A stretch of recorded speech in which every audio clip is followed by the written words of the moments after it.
ดูแต่ทีละกูพี่น้อยโอ้ไปน้ำกันนี่เลิกโอ้โหเปียงเอวนี่แหละพี่น้องน้ำห้วยน้ำห้องนี่แหละล่อเลี้ยงที่เหอะโอ้นี่ก็กระจงไว้ปลาบืนนะพี่น้องเลยพี่น้องมาเยี่ยงปลามาใส่ปลาหอดม่องดังแรกเลยพี่น้องเลยโอ้โหสิได้บ่ได้เนาะมันโอ้ยขี้ยังอะลายขนาดเลยพี่น้องเลยบ่ได้พาตั้งกล้องมาพี่น้องเลยเดี๋ยวจังมาเบิ่งกันว่าสิได้จักโตเนาะนี่ผ้าพ่อแม่พี่น้องควมห่วยควมห้องจะเด็กขนาดเลยว่าสิไปยามดังยามม่องเนาะพี่น้องเนาะที่ดักไว้เมื่อวานนี่ตอนนี้เวลา6 โมงพี่น้องเลยผ้าพ่อแม่พี่น้องมาเบิ่งบรรยากาศยามมื้อเช้าบ้านเฮานํหลายๆคนก็เริ่มดำให้ดำหน้าแล้วเลย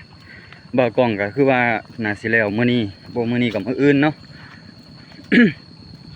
มื้อนี้น้ำมาห่วยห้องน้ำหลายคักพี่น้องเอ้ยขี่เหอะขี่ยังมาหลายขนาดเอ้ยปลาก็ขึ้นเนาะแต่ว่าบ่กล้องบริการใส่ในห่วยโอ้ไปกลางใส่อยู่ในหนองเสียวเนาะมันเป็นหนองอันกลางหน้าอันนี้หนทางเที่ยว2 หมู่บ้านออกเงินทึ่นกันจ้างรถแมคโครมาจกดินมาถมทางน้องพี่น้องเนาะตะกี้ก็เป็นหลุมหลายกูนี่เดี๋ยวไปพอกันพูดเลยพี่น้องเลยไปเฝ้าจักหน่อยมื้อนี้เร่งบ่กล้องออกมาแต่เช้าเนาะมาขนกาขนหยังขนกากำลังแล้วพ่อเฒ่าบอกไปกูม่องมาใส่ปลาพุ่นว่าปลาขึ้นตักสิได้จักโตพี่น้องไปเบิ่งอันดังน้ำกันเนาะ หน้ากับบางคนก็ยังร้ายกำลังดำห้างและทางนี้พี่น้องเลยเขางามเบิ่งน้ำห้วยพี่น้องเลยน้ำห้วย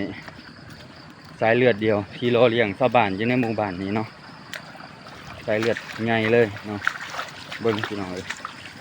ปลาพวกปลาน้ำปลานางปลาเสื่อมปลากดปลาขาวหน่อยปลาอยู่พี่น้องเลยจักมันมาแต่ไสปลานี่ก็ได้บางคนก็ว่ามีแม่น้ำใหญ่ทั้งเทิงผู้ละทั้งวูทั้งผาผู้ไหลลงมาเนาะ บางคนก็นอนหน้าได้พี่น้องเลยน้ำสางน้ำยังพระเจ้าบรรยากาศบ้านเฮานะพี่น้องเนาะนี่คือบ้านเฮาเนาะไปอีก3 กิโลเป็นบ้านคนอื่นเนาะโอ้โหน้ำเต็มให้เต็มหน้าพี่น้องเบื่อมอยู่น้ำก็ได้เต็มถนนทางบรรยากาศยามมื้อเช้าเนาะหน้าทงนี่ก็แล้วเพิ่นแล้วเขาเจ้าดำเขาเจ้ากำลังเริ่มไถอยู่หน้าทงนี้ยังหลายพี่น้องนางงามครับเขาจะล้นน่ะสิเกี่ยวบ่ทันเลยเขาหลายขนาดเลยงามห่วยเลยครับ เนี่ยอยู่เนี่ยกินบ้านเฮาบ่อึดพี่น้องเลยพอแต่ว่ามีเงินซื้อเพิ่นเนาะ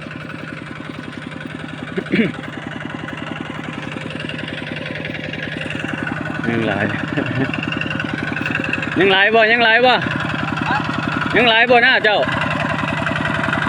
ยังหลายบ่หน้าเจ้าหน้าบ่ทันดำยังหลายบ่แม่นเบิดบ่เท่านี้เจ้าสีดำเลยเนาะโอ้พี่น้องเอ้ยหน้ามันทุ่งใหญ่คักเลยคักกันเลยได้เฮ็ดหน้า2 คนผัวเมียลูก3ลูกก็ไล่หัวไล่ถ่ายกันออกมาเลยเราก็ได้โอ้พี่น้องเอ้ยแม่นเบิดหน้าขนาดนี้เนาะ300-400 กระสอบบ่เหลือ30 ปั้นคนปั้นก็ได้คือว่าเขาเท่านี้เขาเจ้าได้หลายพี่น้องเอ้ยรถปั้นก็บ่แม่นว่าสิญาติกันได้ ปั้นบ่ทันเจ้านี่แล้วแต่ไผสิไปไผไหวก็ได้ไหวเครื่องบ่มีปัญหาเนาะโอ้ให้หน้าก็เริ่มเขียวแล้วทั้งหน้าเขาหวานปีละ70 สอบเนาะถ้าดำก็ได้100 กว่าโอ้มันทางพี่น้องเอ้ยรถมอไซค์มาบ่ได้เนาะรถมอไซค์มาก็ไล่หาไล่แต่ลงห้องบ่กล้องก็เลยบ่เอารถมอไซค์มาเนาะอันตรายอีกน้ำห้วยนี่ก็เลิกขนาดเด้ เบิ่งกันเงาๆไปพี่น้องพูดเลย น้ำก็เต็มเบิ่มๆหน้าทางนี้หน้าลมแต่หญ้าร้ายก็จะหญ้าคือเขานะพี่น้องหญ้าอีหยังผมรู้จักหญ้าต้นแดงๆอันนี้หน้าเซียวดำแล้วเลยทางนี้เนาะโอ้ยพี่น้องน้ำห้วย ดูอีพีพวกไปดูแต่พีละโอ้ยพี่น้องโอ้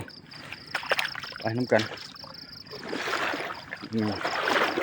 เลิกโอ้โหเปียงเอวนี่แหละพี่น้องน้ำห้วยน้ำห้องนี่แหละล่อเลี้ยงที่เหอะโอ้นี่ก็กระจงไว้ปลาบืนนะพี่น้องเอ้ยพี่น้องมาเยี่ยงปลามาใส่ปลาโอ้ยทางไปทางมาบ่แม่นนั่น อันนี้หน้าเซียวบ่กล่องเนาะหน้าโมที่อาศัยกันได้ย่ำเจ็บย่ำป่วยย่ำมีปัญหาช่วยกันพี่น้องไปอยู่ไสเถอะเขามีโมมีครูโอ้โอเคพี่น้องช่วยเหลือกัน ย่ำโมมีอย่างคนก็ซัพพอร์ตกันคือว่าหมู่แต่ละคนก็ช่วยเหลือกันได้พี่น้องเฮ็ดหน้า2 คนกับเมียนี่มันจ้างเอาจ้างเขาดุดหน้า2 ล้านกว่าพี่น้องเอ้ยได้ขั้นน้อยๆ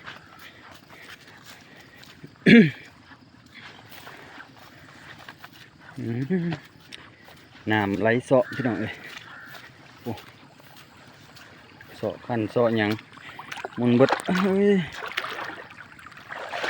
น้ำลึกขนาดขันหน้าก็ได้ไปเบิดเลยหัวกล่องจะได้ปูได้ปลาผมอยากไปบนน้ำกันพูดพี่น้องเลยบ่กล่องกลางไว้2 ด่างเอาไปเบิ่งกันที่พูดละพี่น้องหอดม่องด่างแรกเลยพี่น้องเลยโอ้โหสิได้บ่ได้เนาะมันโอ้ยขี้ยังอ่ะลายขนาดเลยพี่น้องเลยบ่ได้เอาขาตั้งกล่องมาพี่น้องเลยเดี๋ยวจังมาเบิ่งกันว่าสิได้จักโตเนาะนี่พี่น้องเลยม่อง3 เส้นม่องปักเซ่เอาเบิ่งน้ำกันพี่น้องว่าสิได้บ่ได้เนาะโอ้ยน้ำลายได้ดังแรกได้ปลาหน่อย2 ตัวพี่น้องเรือหันเป็นกระปูกับปลาตองเนาะเต็มเลยพี่น้องปลาตองน้ำแห้งขึ้นช่วงใช้น้ำสูงเนาะปลามันบ่ค่อยน้ำปานใดกระปูหลายครับใส่ในน้ำได้2 ตัวพี่น้องดังแรกส่งคืออยู่คนนั้นเลี้ยงลูกใหญ่บ่เนาะพี่น้องเอ้ยอากาศบ้านเฮาโอ้ยเข่าก็ได้ตายหมดเลยพี่น้องเอ้ยนี่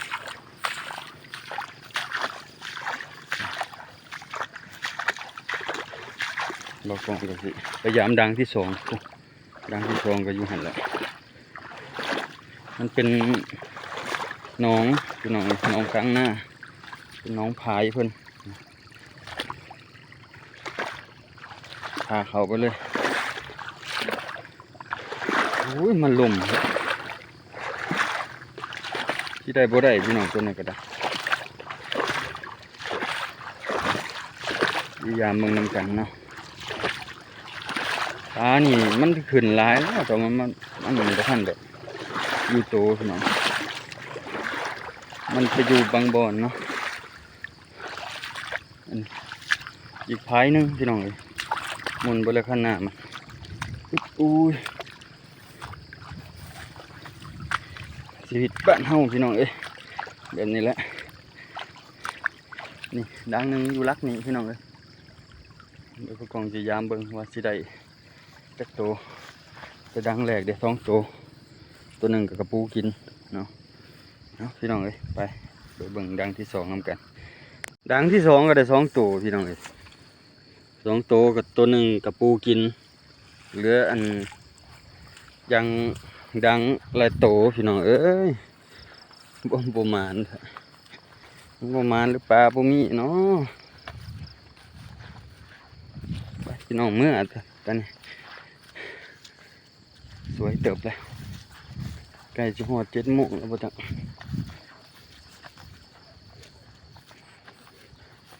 กับบรรยากาศบ้านเฮาพี่น้องเอ้ยอุ้ยหมอกขาวโพกแล้วทางนี่ใกล้แล้วเหลือให้2ให้เสียวก็ได้เอาพี่น้องเอ้ยบ้านเฮาเนี่ยอยู่เนี่ยกินหาบ่ยากดอกแต่ว่ามีเงินเอาพี่น้องเมื่อพูดแล้วพอกันอยู่ในเถียงพุ่นพี่น้องเนาะกินข้าวเช้าก่อน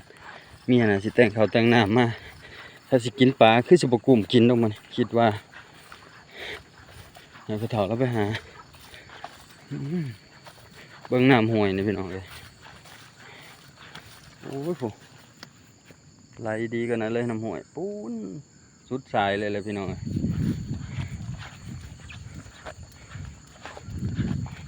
จะเฮ็ดรีเฮ็ดตอนอยู่นี่แหละจะเอารถมาจอดอยู่นี่นี่หาพี่น้องตัวนี้โคมห้วยอีกเลยน้ำโอ้น้ำแห้งกันพี่น้อง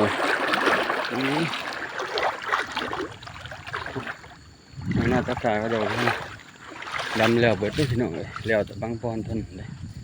เนาะไปพี่น้องเมื่อบรรยากาศเศร้าๆกลับมาหาอยู่หากินบ้านเฮาน้องที่ชีวิตโอ้บ่แม่นเรื่องง่ายเลยเด้ใช้ชีวิตอยู่บ้านคือทุกมื้อนี้หากินก็ยากเนาะเอาพี่น้องเลย